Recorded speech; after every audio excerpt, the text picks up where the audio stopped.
Yo, what is going on YouTube? It is your boy GZTV. We are back with another video, and we are here to review the 2001 gothic horror film directed by Guillermo del Toro and written by Del Toro, David Munez, and Antonio Tresuras.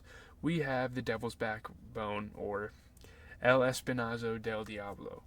And this is the first Spanish film we have seen on this channel in a really long time, and I really don't remember the last time we saw one of these. So, okay. Sorry, I had to adjust that. Let me make this a little smaller. That's fine. So, yeah, we're just going to talk, plot, exactly what happened in this film, and, I'm going to kind of give you guys my brief thoughts. I think this is a very interesting film. I'm not sure how I feel about it just yet, honestly, so, yeah. So, the plot follows Casares, who is a doctor, and his friend's wife, Carmen. Who operate a small orphanage in a remote part of Spain during the Spanish Civil War, which I think took place around, somewhere in the 30s, I think, is when it took place. Helping the couple are Jacinto, the groundskeeper, and a former orphan. He kind of stayed behind to help these people out, do a service for them, and his fiancée, Conchita, a teacher. Casares and Carmen support the Republican loyalists and are hiding a large cache of gold being used to back the Republican treasury. The orphanage has also been subject to attacks from Francisco Franco's troops, and an entered bomb sites in the courtyard.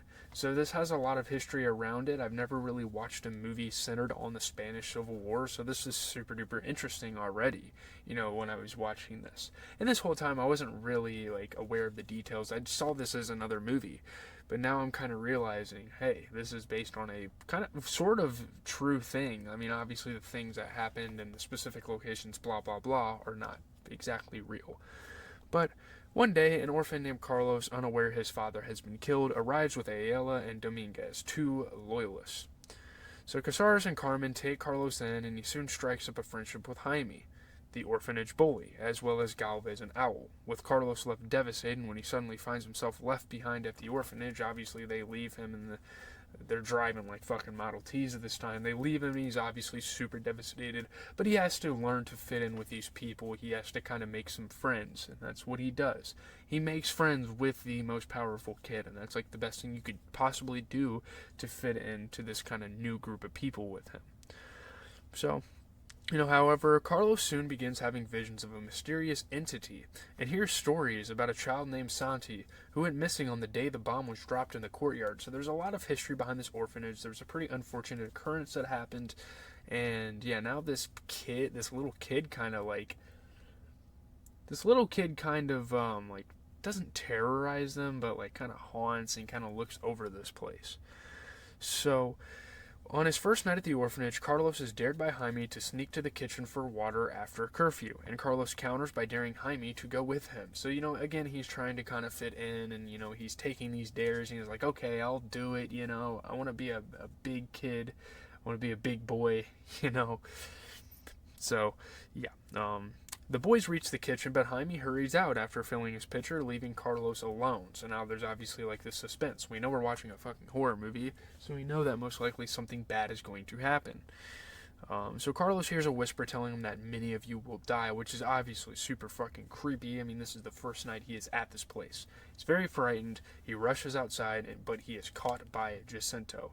I don't know how they pronounce it in the movie. I can't remember. So we learn about Jacinto, and I'm just going to say that. I think it's Jacinto, who is a very, macho man, very aggressive, has a lot of resentment towards this place as well, we kind of learn, even though he is the groundskeeper. I don't really know his story behind why he stayed behind. I don't even know if they really told it. But, the next morning, Casares asks who snuck out after curfew, but Carlos claims he went alone, obviously not trying to be a snitch, and again, trying to build a brotherhood, trying to build some kind of camaraderie with these boys. And yeah, this, as well as Carlos saving Jaime from falling in a cistern, earns him Jaime's friendship, particularly when Carlos won't reveal ownership of a dropped blade to Jacinto, who slices his cheek in retaliation. He's taken the fall for all sorts of things. Again, he's trying to fit in. Again, he's trying to make friends. And this is, again, a good, cool thing for him, really shows him as a person. So, Jacinto knows of the gold hidden at the orphanage and uses his affair with Carmen as an opportunity to take her keys and search for the treasure. So, all along, this seems to be an act for Jacinto. He kind of just wants to know, or he just kind of wants to have the gold for himself. So, he steals her keys, he has an affair with her, which I found very fucking strange, but it was his way out. So that night, the boys hear strange noises, and Carlos decides to go investigate again. He's starting to kind of become the leader. He's starting to kind of mold himself into like a guy that these boys can kind of look up to in a way, a leader. So he sneaks out and encounters a pale figure of a young boy with a bleeding wound in his head, who's in the little poster here, which causes him to run back into the building. Obviously, that's a very creepy sight, but he soon realizes who it is. Obviously, we all know who it is. It's a local legend, really. So later, after flipping through Jaime's sketchbook, Carlos finds a drawing of a ghostly figure labeled Santi, leading him to suspect that Jaime knows more than the other boys, which is why he is kind of the leader. He is kind of the alpha of this group of kids. So Casares sees that Ayala has been captured by the nationalists, meanwhile. So, and again, obviously Carlos realizes, hey, that kid is Santi. So, obviously Casares is fearing Ayala will soon be tortured into revealing the gold's location at the orphanage. He convinces Carmen that they must evacuate the children immediately because this place is going to come under attack. Historically, this is like a place that these nationalists have attacked because they want the gold. And they're obviously rivaling the loyalists, I think is their names. So, yeah. So Jacinto overhears the conversation and confronts Carmen, demanding the stash of gold and crassly bringing up their affair in front of Casares. He just kind of exposes the truth and all this stuff because he wants the gold, and I feel like deep down he's kind of a traitor. Deep down he is kind of a nationalist. So it's really weird. It's a strange situation, but I'm sure stuff like this definitely happened in real life during the war. So enraged, Casares points a gun at Jacinto and forces him to leave. Like, get the fuck out of here. We don't want you around here. You're a fucking traitor. You don't do that to my wife. Being a man. So as the orphans and faculty prepare to leave, Conchita discovers Jacinto pouring gasoline around the kitchen. Again, kind of a retaliation. Kind of a traitor. She shoots him in the arm after he mocks her, causing a furious Jacinto to start a fire before fleeing the building. And again, we already kind of knew before that this was a fucking angry human being, especially after figuring out what happened to this kid, Santi. So, Carmen and fellow teacher Alma attempt to put out the fire, but fail to prevent an explosion. Alma is killed by the blast, as are several of the children, as Owl is injured by shrapnel. So these children, this is very devastating. This is obviously a very devastating thing to happen to this orphanage. Casares finds a mortally wounded Carmen inside the building and tearfully stays with her as she dies, which is super fucking sad. She dies, she can't, survive. She had like a giant cut, a bunch of stab wounds, all like shrapnel, all this stuff.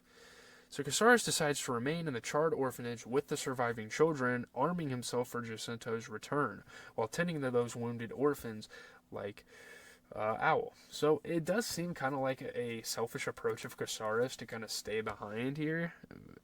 I don't know, that kind of rubs you the wrong way, because like, you need to get these kids out of here. Like, these nationalists are going to come soon and kill everybody to get that gold. So, but him being a man, they stay. And the following night, Jaime reveals to Carlos the details of Santi's disappearance, tells him the whole story. Jaime and Santi had been collecting slugs at the cistern, which is like this big ass fucking pool. I don't know what they're using a cistern for. I don't even really know what that is. I know it's like a pool. I think it might be sewage or some shit. I don't know. But they spotted Jacinto attempting to open the safe where the gold was kept. Again, this whole time he has been the groundskeeper. He's been kind of going undercover and looking for the gold. So Jaime managed to escape, but Jacinto cornered Santi and attempted to threaten him into keeping silent. And it's not like he meant to kill this kid, but again, his aggression, him as a person, we've learned throughout the movie, leads to this. So in anger, Jacinto shoves Santi against a stone wall, giving him a severe head injury and sending him into shock, which fucking killed him. Well, he was in shock. I don't know if he was dead right when he hit his head on the thing. But a panicked Jacinto then ties stones to Santi before sinking his body in the cistern, which is extremely fucked up. I mean, what the hell? He was in shock. And it's not... I guess Jacinto might have gotten exiled. He might have got fucking executed for doing this. But, like, dude, I don't know. So a terrified Jaime then ran into the courtyard only to have the bomb land several feet from him moments later, which is why the bomb is so important and so significant to Santi's story. So Jaime insists that he is no longer scared of Jacinto and will kill him if he returns, out of revenge for his friend, of course. Conchita attempts to walk to the nearest town for help when she encounters Jacinto and two associates driving back to the orphanage to claim the gold. Again, I'm pretty sure these guys are nationalists. Jacinto threatens her with a knife, telling her to apologize for shooting him, but she insults him instead, and he stabs her to death. This really shows a lot about Jacinto's character, the remorselessness of him, to kill his fiancée, or I guess it was his girlfriend. I think it was his fiancée. Killed his fiancée because she went against him like this for not apologizing and cowering up, which is not something she should have even did anyway. So, Carlos has a final encounter with Santi's ghost, who he is no longer afraid of after hearing the circumstances of his death. Because it's not like he was a bad kid or something. He died accidentally, and he died a really sad death. The ghost quietly demands that Carlos brings Jacinto to him. So now these kids are kind of serving him, and now they're kind of paying homage to him and doing things, So, Casares dies of injuries as Jacinto and his associates reach the orphanage and imprison the orphans, having first forced them to gunpoint to dig through the rubble.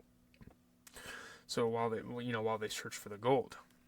The two other men eventually grow impatient and leave, but Jacinto finds and takes the stash. He is so determined for this cause. Meanwhile, Jaime reveals Santi was murdered by Jacinto, encouraging the children to fight back, and this is something that the kids didn't know before. He told Carlos first, which really shows something about Carlos's place in the group. Then he tells the rest of the kids. It pisses them off, and they fashion weapons from sharpened sticks and broken glass, with Galvez injuring himself while squeezing through a high window to find the keys. So the ghost of Casares then comes to free them, unlocking the door, leaving behind a monogrammed handkerchief. Obviously, there's a lot of fantastical aspects here, but that kind of took it too far at times. That was kind of a moment in the film like okay, this is like the most extreme possible plot convenience in a supernatural film. So the children attack Jacinto in the cellar, finally pushing him to the cistern where he had dumped Santi's body. It's almost right. It felt kind of sentimental for them to do that, maybe. Yeah, weighed down by the gold he was carrying, which is like a really awesome, symbolic thing that this movie pulls off. Jacinto struggles to resurface, but Santi's ghost appears from the depths and drags him to his death. So now they have achieved it, and they killed him. So, as Jaime impatiently forces Carlos to get going after finding him tearfully saying goodbye to Casares, the remaining children, including a limping Galvez and a carried owl, leave the orphanage and head to town, last to leave being Carlos looking back. Casares' ghost watches them from the doorway, and I think he kind of narrates the end of the film, and I thought that was kind of a cool way to go out. So with that being said, I think we can just somewhat quickly get into a review. So in terms of a review, I think this is really good. I think this is a C to B tier movie, and I'm more leaning into B. I think this is pretty solid. It does a lot here. Creepily atmospheric and haunting. This movie is both a potent ghost story and an intelligent political allegory. Not only is it focusing on cheap thrills, it really has a political message. It's a historical timepiece to an extent as well. So yeah, it's really good.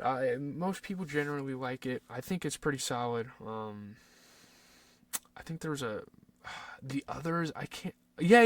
It is similar to that movie in a way. Yeah, I forgot about that movie. People were comparing it to that, and we did watch that on the channel. I thought it was great. There's another ghost story released in the same year, which is awesome. About an orphanage. How crazy is that? This movie makes any sense at all, with its many swirling plot lines. Seems like a little wonder. It's I don't know. The director, Guillermo del Toro, balances dread with tenderness and refracts the terror and sadness of the time through the eyes of a young boy who only half understands what he is witnessing. A kid this young dealing with this much has gotta be rough, and it's told really well through this movie.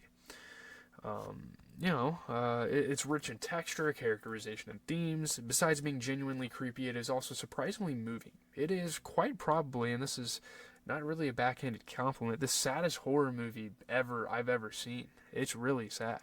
The performances were great, the special effects, these are some of the best ever seen.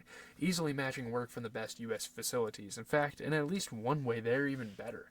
I think they're really good at special effects, especially for a foreign film. I think Guillermo del Toro and his group achieved a lot here with this movie. I think this is really good. There's some very scary moments in here when the ghost is seen. You know, even though he has really good intentions, it's still really creepy. Um, and it's up there for horror films of the 2000s. I think it's really good. I think it can hold its own there. It's elegant and deeply felt. It's alternatively a gut-wrenching portrait of childhood in a time of war and a skin-crawling, evocative nightmare. I think it is really, really good. I think, again, Guillermo del Toro does it with this. And I've heard his name before, but I don't even know if I've ever really seen a movie directed by him. I don't know. Maybe I have. I'm not really like that good with directors quite yet. I'm still pretty early in watching a bunch of movies. But yeah, leave a like, comment, subscribe. Let me know your guys' thoughts on this movie. I think it's pretty good. There were times where following the subtitles was a little fucking annoying because, again, this is in Spanish.